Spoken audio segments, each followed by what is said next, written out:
this book is very important to our project this evening. So I'm here representing PEN.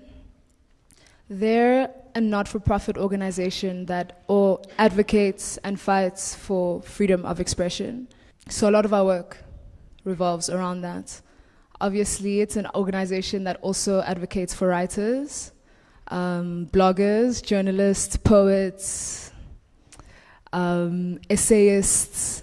So if you're any of these, you definitely should be in touch with us and involved in our work. Okay, so this evening, we're going to be hearing from researchers and journalists Saran Drew and Selina Mudavanu.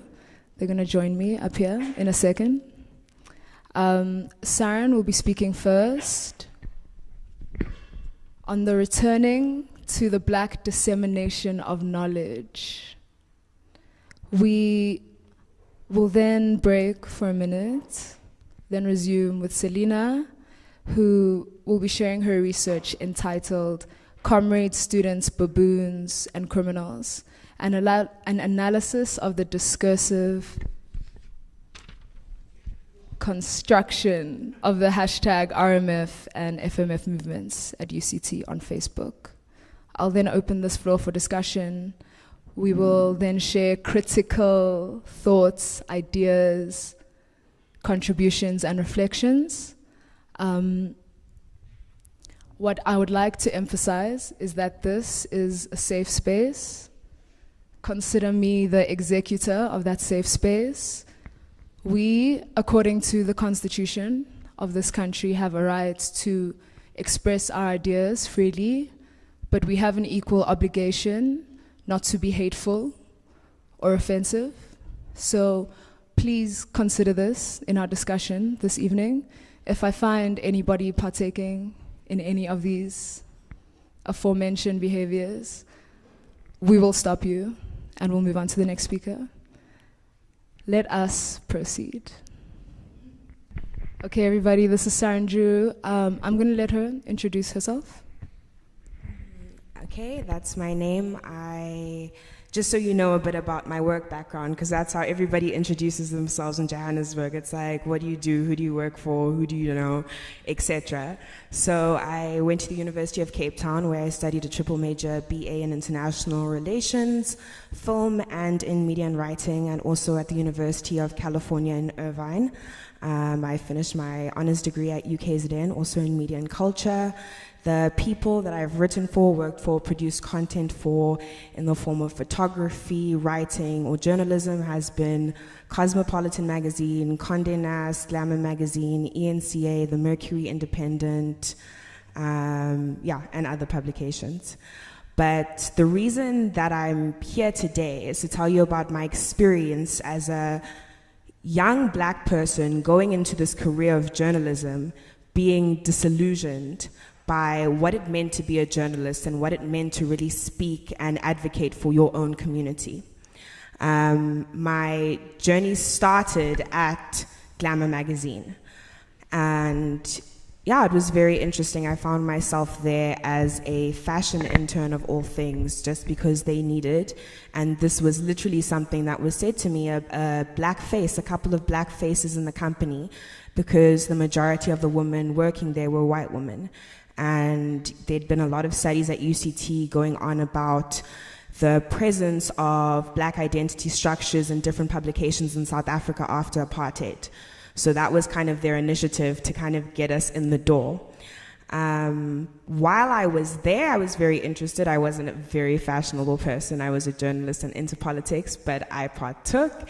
And I was asked questions like, can you use Microsoft Word? And they would tell me, we have to fill our quotas of Black models. When you are casting models, can you please get African models, but not African models that look like wild African? And this was literally something that was said to my face by the editor of Glamour Magazine, Bronwyn Day. And she said she wanted 2 white models to fill that quota and then 1 Black model that wasn't too hectic. And for me, being somebody saying that to my face, that was quite shocking. Like in any world, in any publication, in any representation of anything, surely you'd want your representation to be there or positive, especially when you're in a country that's majoritively black. But that didn't happen. I found myself a couple of years later at the ENCA facing the same disillusionment during the Fees Must Fall movement. A lot of my friends were the comrades at UCT advocating for these amazing ideas and ideologies like roads must fall and fees must fall and all the implications of that in terms of youth thought and the way it was going.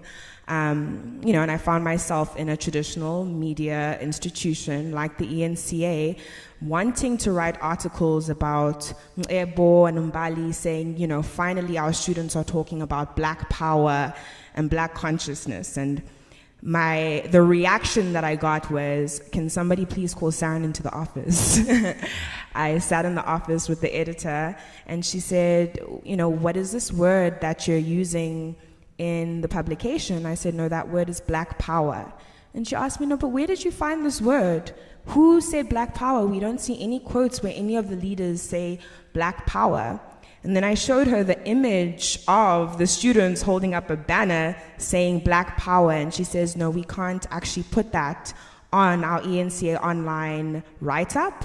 And we can't publish that. It's not the truth. And then I begged the question, what was the truth? What was the truth for the ENCA? What was the truth for a lot of these media outlets portraying a movement like the Fees Must Fall movement to their audiences? What was their intention? And it really caught me in a video I watched on Facebook about cops at Rhodes University kind of holding off and shooting at law students. And I read the title of the video at, I think it was EWN, and it said, police protect pedestrians from violent students. In the video, there were law activists, that's how I would have framed it, law activists standing there wanting to cross the road and protest. But no, these are violent rock throwers. These are violent students, securities being beefed up in whatever university. These are many of the headlines we're seeing about our representation as the youth in forms of media that are credible and legitimate to a large audience, a generational audience in South Africa. And eventually I had enough of it and I quit all the corporates and I was just like, I refuse. I refuse to be an agent of propaganda for a system that does not benefit my community at all. And that's what we must understand when we are producing media for these different publications and telling our friends, look, I got an article published here, or share the Mail and Guardian's this, that we're actually just reinforcing white corporates' own credibility for their own sources and their own information.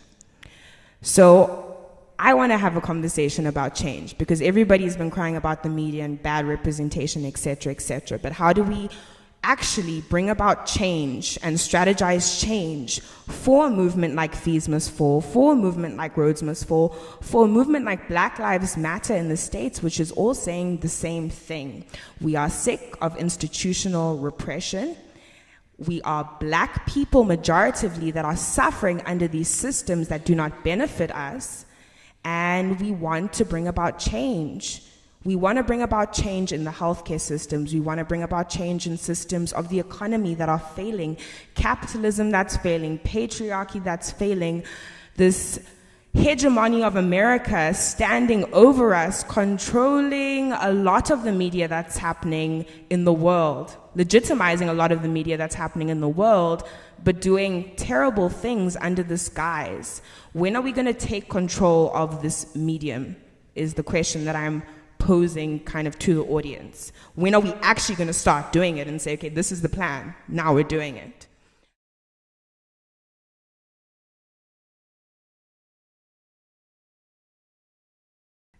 No, it is bankable.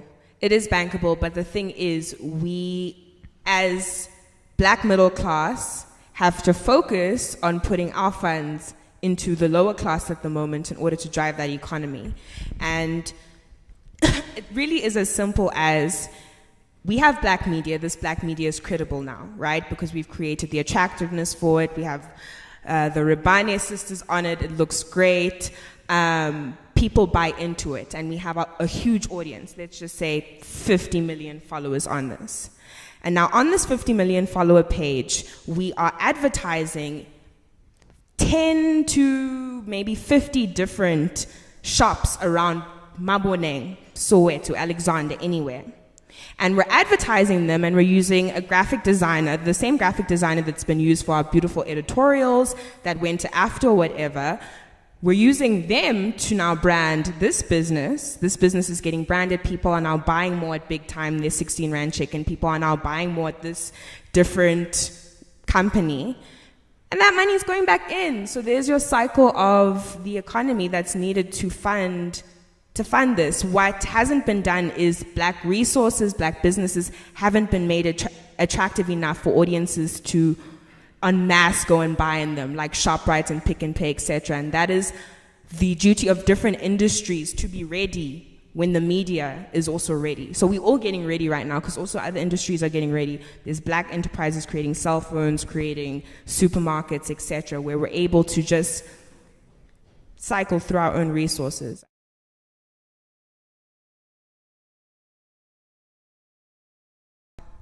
Framing of attractiveness has been so defined, we can't even break it down to understand that attractiveness comes in different forms. Actually, this word literally means what I expect out of the visuals that I'm looking at.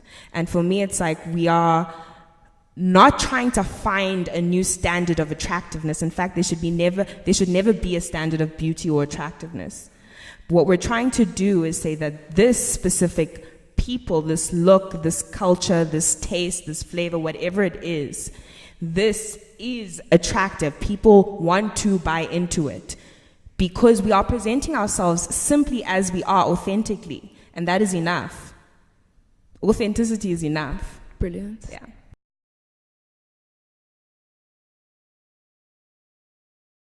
What we need is to start. The media needs to start. We need to start taking back power. In terms of agreeing on a specific ideology, we should never agree. In fact, I think when we are purporting this idea of, I like the word black media, for example, we are purporting the idea of diversification of opinion and differences in all those things. I don't know if that answers your question. Slightly. I think it's, when you look at the other publications that you made reference to, they've got a people they're serving, they've got an agenda. What's our agenda? Our agenda is to not have people starving, homeless, landless, resourceless in this world, educationless, in debt, working in cycles of jobs. That's a very broad statement, but that's a shift in society, right? And that shift in society, I think we can define now. I think we can start to look at it around us in the way that we're acting, in the way that we're thinking, that the youth is starting to define this idea of what it is to change from these systems, what it is to be a freelancer on your cell phone and work off your phone and not go to a job from 9 to 5 or not have a nuclear family. Like, all these things are changing. We mustn't be scared. We mustn't be stuck in definitions. I really don't think so. I think we should be moving forward now. Refreshing. Hi, Shelly. I'm an entrepreneur and artist. I work with Saren. Saren, I wanted to hear your thoughts on, one of the remarkable things that's happening in all of our experience of news and media is how Facebook and Instagram decentralizes and destabilizes what is the white media. And this is happening and giving us access to the conversations that are not just in South African black consciousness and black power, but for example, decolonizing minds in the UK and Black Lives Matter in America. What I wanted to hear your thoughts on is how you are conceiving about the unification of this power across the world. Okay, thank you, Emma, for reminding me. I want to say this. So, Black Lives Matter is saying the exact same thing as our youth is saying. There's a movement in Japan called the Umbrella Movement, where the youth are like, we don't want to work 9 to 5 and then have a heteronormative family and live in a high-rise building our whole lives. That's not the way it's going to go. So they started a whole movement with umbrellas and they rioted. It was big. Similarly, in South America, Black youth uprising, free education, black enterprise, Black resources. Black history is being brought up en masse internationally already. There's already an international definition, actually. And it's the whole idea of Afrofuturism, Afro-spiritualism, which you're seeing with like the Willow Smith kids and this whole, I don't know if you guys have heard of the Indigo Child, but it's this huge thing among youth where they feel like we feel like we are the new spiritual generation, where we're purporting new ways of thinking about African ideologies, we're bringing them back, we're talking to our ancestors, etc. So yeah, thank you for bringing that up, but there's a way of integrating all these different youth ideas really into one really strong shift away from white supremacy, patriarchy, all of these things that we clearly don't like anyway. My name is Selina, and I'm currently based at the University of Cape Town, and I hold a PhD in Media Studies from UCT, and my current work now is in a department called Information Systems, where I work on a project around ICTs and development. So this paper that I'm going to talk about is a research that I got interested in from the days of Rose Must Fall. I wasn't active as in the front lines of Rose Must Fall, but when they occupied Azania House, the administration building at UCT, I would attend most meetings held at night and kind of was interested in how the students were really taking back power and communicating. So I'll go through the paper and we can have a conversation afterwards. Thank you. Okay, so this paper is located within a space within UCT, and as the slides will show you, the current protests at UCT are not the first ones. There have been protests at UCT, you can see in 1957, 1968, and 1976. So yeah, I've already said this, that 2015 and 2016 will also be listed along with the years in which there was student and staff protest at the University of Cape Town. So my research questions, I was particularly interested when Rhodes Must Fall started in March. They created a Facebook page called UCT Rhodes Must Fall. And I was interested, I was observing, firstly I was just an observer of the ways in which the protesters, the activists at Rhodes Must Fall were representing themselves, and how people who were commenting on the posts were actually also framing and representing these activists. So this kind of developed into research questions that you see up. So I was guided by these questions. How did the activists in Rhodes Must Fall / Fees Must Fall frame themselves, and how were they framed by different people, Facebook users, on their Facebook page, and what were the likely consequences?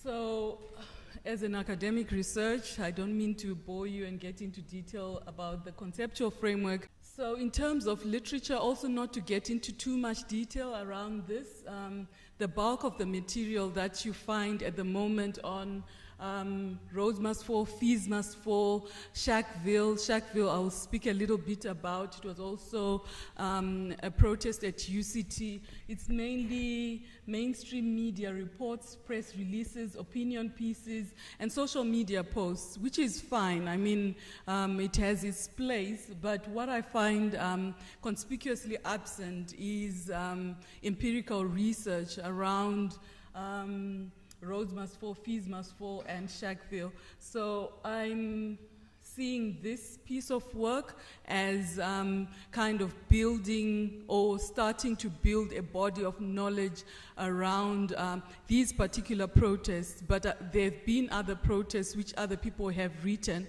but these particular protests, I think it's building that kind of knowledge. Okay. So I also said that of the academic papers that have been published, the most dominant protests, especially around UCT, that have been written about is around around Roads Must Fall. Fees Must Fall and Shackville, for example, have not been researched and written about, and it's kind of maybe because we are close to the events are still unfolding, maybe that's why there isn't that much information, but nonetheless I think there's a lot of research that still needs to be done on these protests. So my method of study was to look at the UCT Roads Must Fall Facebook page. I went right to the beginning when the page was started, and I looked at 3 key moments in the history, well, what I consider 3 key moments in the history of the movement, when it was started between March and April, and during Fees Must Fall between October and December, and during Shackville in February 2016. So I was basically looking to see representations of self and representations from other Facebook users. So in terms of findings, I found cross-cutting themes. So I'm going to speak about the 3 protests that I've mentioned, but across all 3 protests, I found that the activists themselves, well, at first they were calling themselves students, but it evolved quickly as the calls for the statue of Cecil John Rhodes. If you know anything about the UCT campus, it used to be perched right in the middle of campus, and he was sitting majestically there looking at his grounds, and it had prime position on the UCT campus. So students were, I won't get into detail of Roads Must Fall, but suffice to say, when the campaign reached fever point, when students were agitating for the statue to be removed, for decolonization to happen at UCT, decolonization of different spaces at UCT, the students, the activists on Facebook, on their Facebook page, started calling each other comrades. So this was really, for me, interesting. So you could see a post such as comrades from the UCT Medical School will be marching from med school to Azania House for the 3 p.m. mass meeting. So what was also interesting is renaming the students, the activists were renaming spaces. Azania House, for example, it's called, well, officially it's named Bremner House, it's the admin building. But when they occupied it in March, they renamed it. They put up signs saying this is Azania House. So this I found interesting. So the name comrades they repeated it over and over again across the 3 protests. And other people, so it was not only the activists who were calling themselves comrades, other people who were in solidarity with the activists were also naming them comrades. And the activists were naming other people, academics, or anyone who was in solidarity with them, a comrade. So you find there's a poet who came to speak at Azania House, for example. He was called, so his picture will come in the next slide. this was how his picture was captioned. Comrade poet James Matthews, taken just before delivering poetry and advice to us at Azania House today. Then a professor of sociology, Kolela Mangu at UCT, because he was also regarded as supportive of the movement, he was also named comrade. And Edwina Brooks, who is UCT's Director for Student Development and a member of the UCT Council, was also named as a comrade. You'll see on the next slide the pictures of all these people. So the first picture, it was Edwina being arrested. I think this was during Fees Must Fall, when the students wanted to occupy again Azania House, and the UCT management got police onto campus, and there were many arrests, and she was one of the people who were arrested. And Professor Mangu in the middle often addressed students in Azania House, but also in different gatherings. And that is the poet before he delivered his speech. So what was interesting, in addition to the use of the word comrade, was words such as amandla ngawetu, aluta continua, ilizwe letu, and snippets of struggle songs that were being sung. When Rhodes Must Fall started, for example, I didn't know a single struggle song because I'm not South African. But by the time the statue was removed, I could sing struggle songs because they were repeated over and over and over again. And eventually you get to ask, what do these words mean? And eventually you see it's not coming from Rhodes Must Fall, it's coming from the anti-apartheid struggle times. So you find a song, for example, it has the words, how can we forgive the Boers who killed Chris Hani, for example. So if you go onto their Facebook page, you'll see snippets sometimes of these liberation songs. So a distinction was often made on the UCT Rhodes Must Fall page between comrades and allies.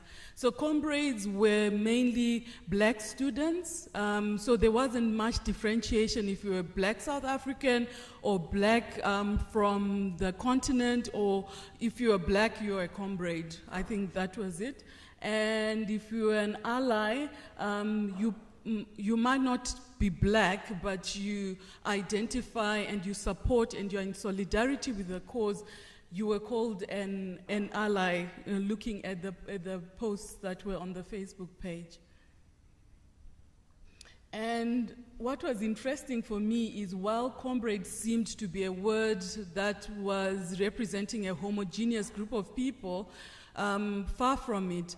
By the end of March, for example, I started noticing black feminists in the movement starting to use words like intersectionality, questioning the fact that power resides in the male students leading the movement, saying there are different kinds of people within this movement and they also need to be heard. Women, queer women, women with disabilities, people with disabilities. So it was beginning to surface some of the diversity within the word comrade in the movement. So for me, the use of the word comrade gave the students a sense of identity and belonging. It worked to kind of unite them. And chanting slogans would serve to boost their morale, but also to unite the students around this cause. And the fact that the activists differentiated between comrades and allies kind of gave them a level of authority and power in an institution that they claimed was alienating to black students. So this is black students now making these categorizations, but also naming spaces, saying this is Azania House, we are renaming it. So it's in a way taking back power and giving it new names, so to say. So students, the term students and kids was also used across the three protests. So you would see the students, the activists themselves use the word students strategically. So when arrests were made, when police were on campus, it wasn't comrades anymore in most cases. It was students. They used the word students. For example, which police stations have students been taken to? Or an army of unmarked private security and riot police just destroyed a shack, just destroyed our shack, threw stun grenades and beat up students.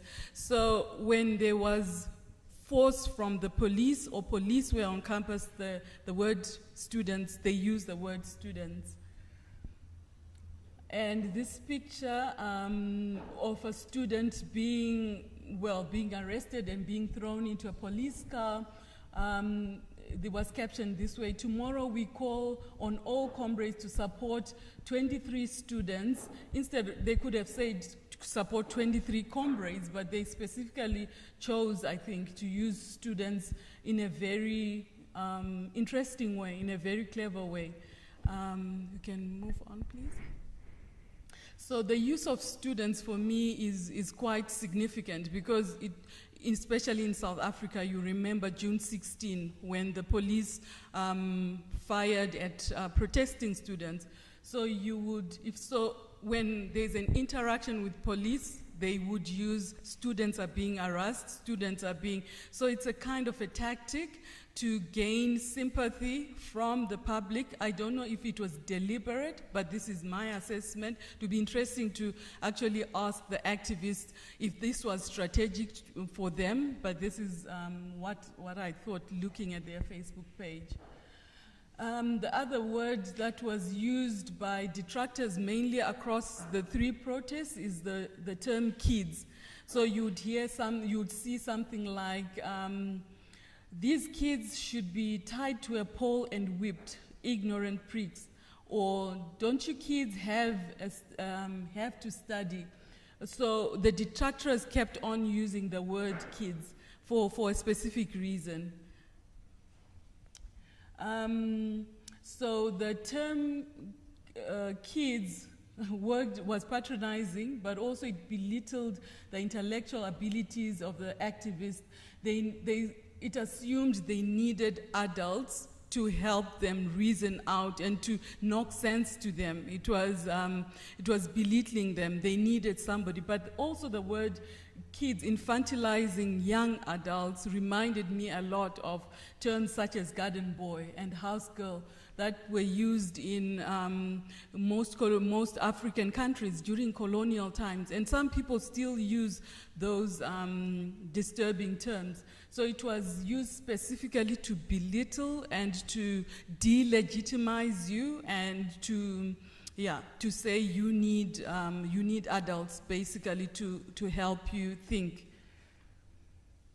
Okay, so talk about Roads Must Fall, the dominant frames that were used during Roads Must Fall. So idiots was used a lot, mainly by Facebook users who were commenting on posts. For example, these pictures were posted of when the movement just started and the statue of Cecil John Rhodes was being covered in dustbin plastics, and it was an everyday event. You wake up in the morning, the plastics are off, the students come again, they put dustbin packages again. It was, at some point for me, it was hilarious to see the students just, covering the statue all over again. So you see comments like bunch of idiots. And you would also see, the next slide please, during the occupation of Azania House, some students had installations of job of recording the events as they unfolded. And you would see a comment like, what an idiot, for example. And you can see comments like dumb, this is dumb. These are Facebook comments on some of the pictures that were posted.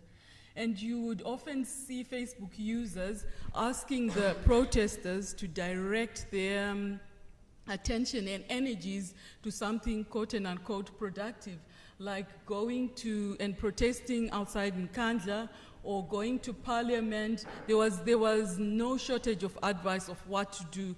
And there was another cartoon of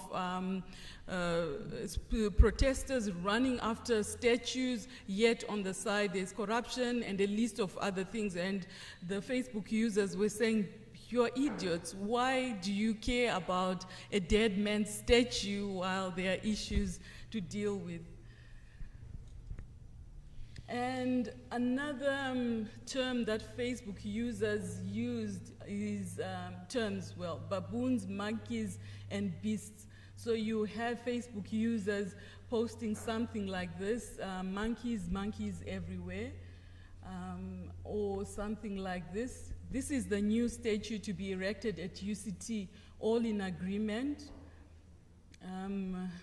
And you get the Facebook, the activist posted the picture on the right, and somebody in the comment section posted the picture on the right.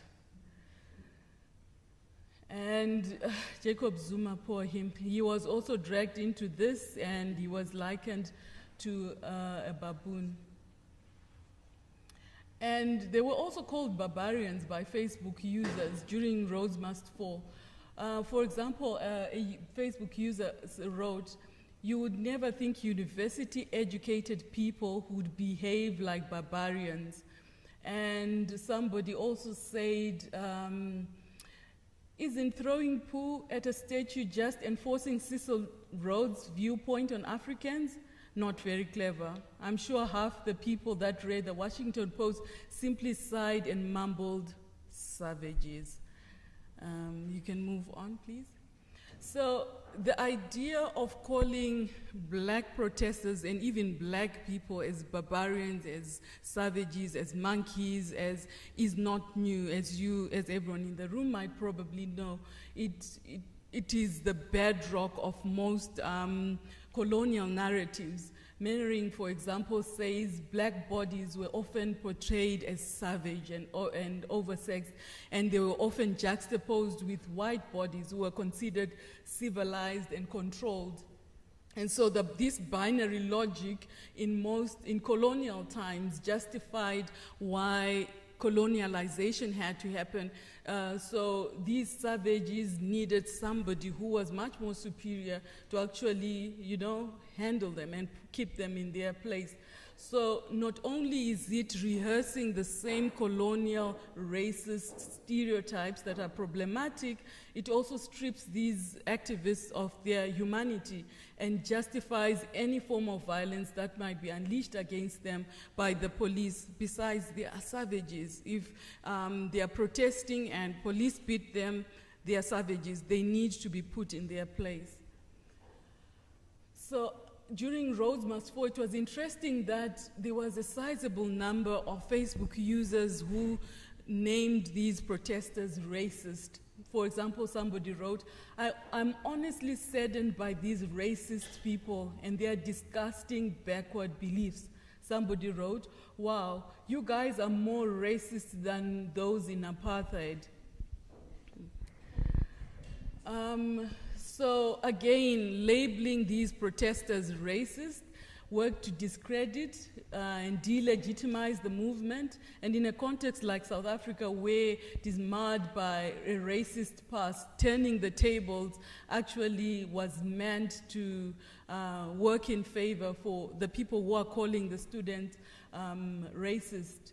And it would also work, in my opinion, to incite alienation and fear in a group of people, some of whom are feeling already victimized and disenfranchised. And it will also give credence to a group a right-wing group that already thinks that the murders in white farms in the country is predominantly because they are white.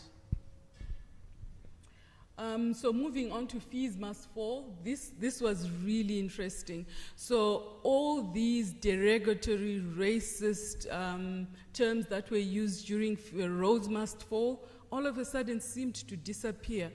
you could see at the beginning of Fees Must Fall, these terms like baboons, one or two here and there, but they disappeared completely. And there was amazing support from most Facebook users, apparently. And you can move on to the next slide, please.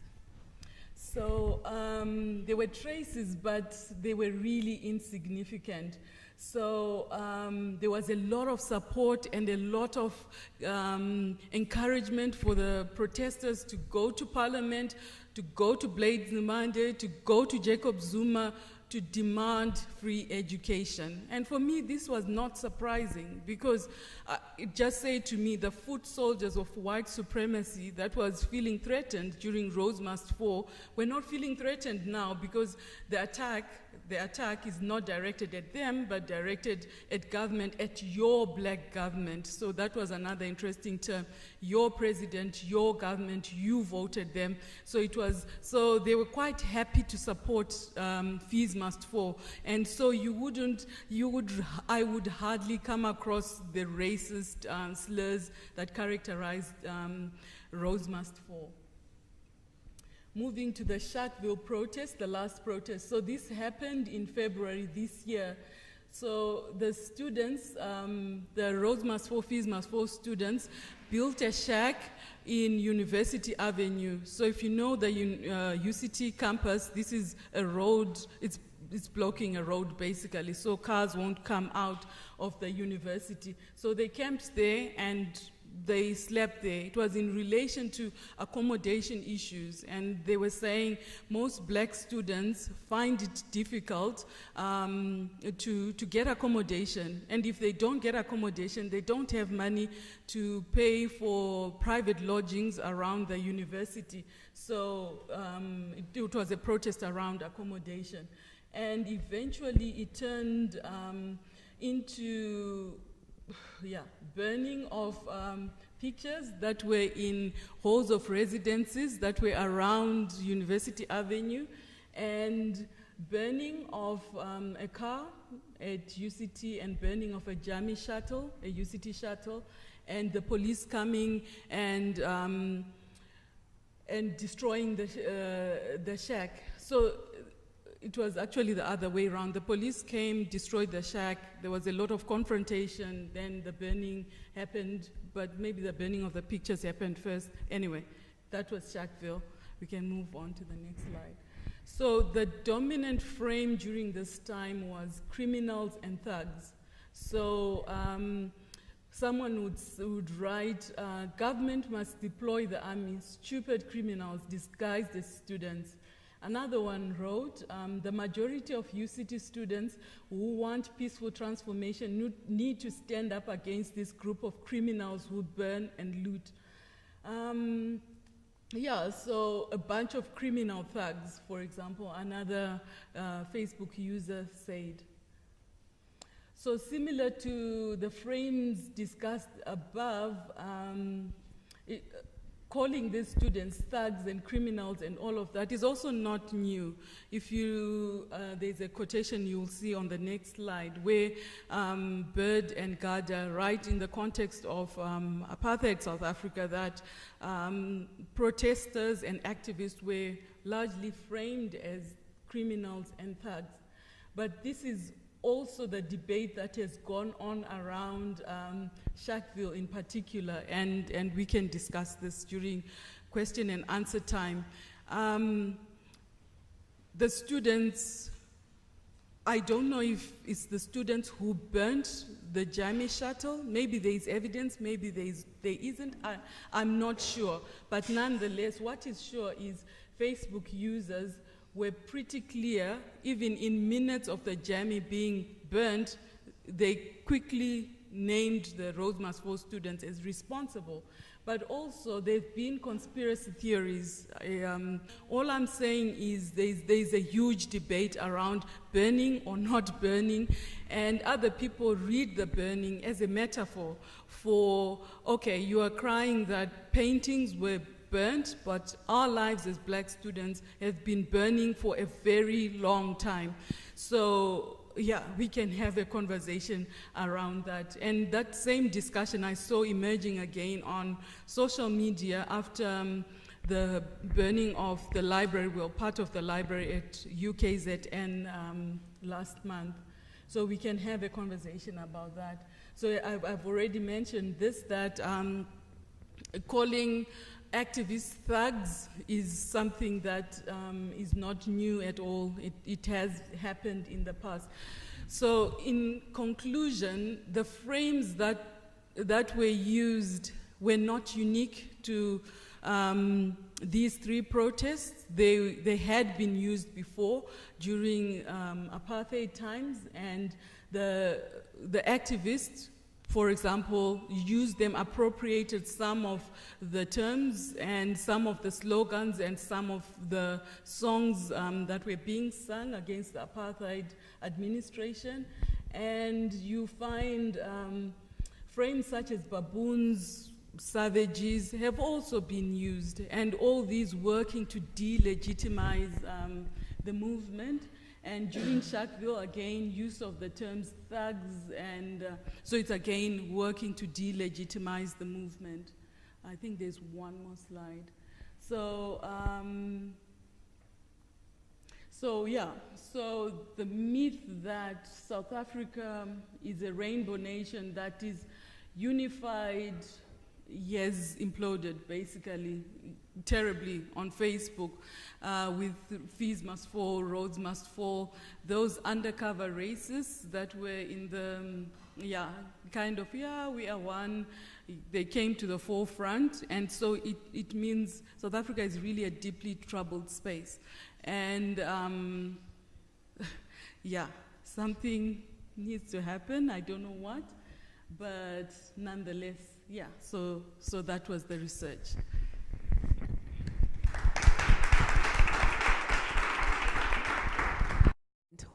What upset me, and I'm also going to have like a tad bit of a personal conversation, because I know Mbali, and she was with me at UCT, and she was in all of those pictures, basically. What really upset me last year, especially working in media, was that there was that separateness.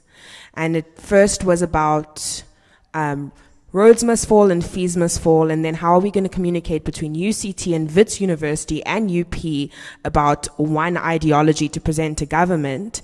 And then I would sit down with all the leaders of the Fees Must Fall movement, Roads Must Fall movement, and I'd ask them, okay, guys, when are you all going to sit down in a room and discuss one representation and one way of framing it?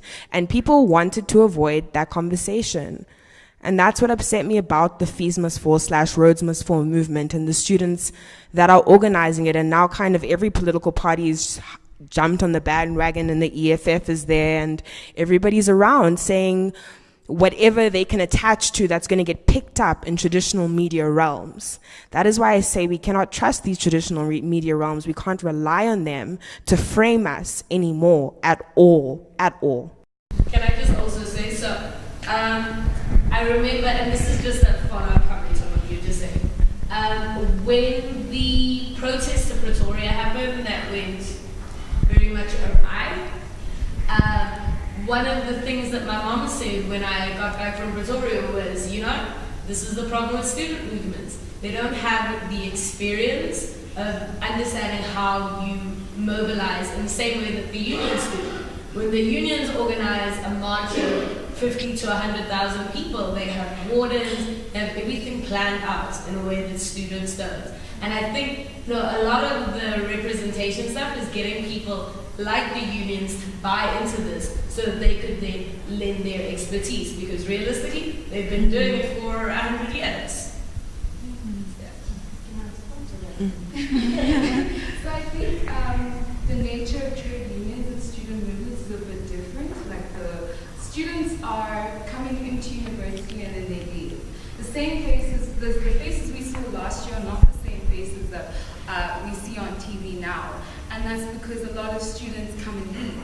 And there's no continuity of ideology, there's no continuity of how the movement was structured when it first came about.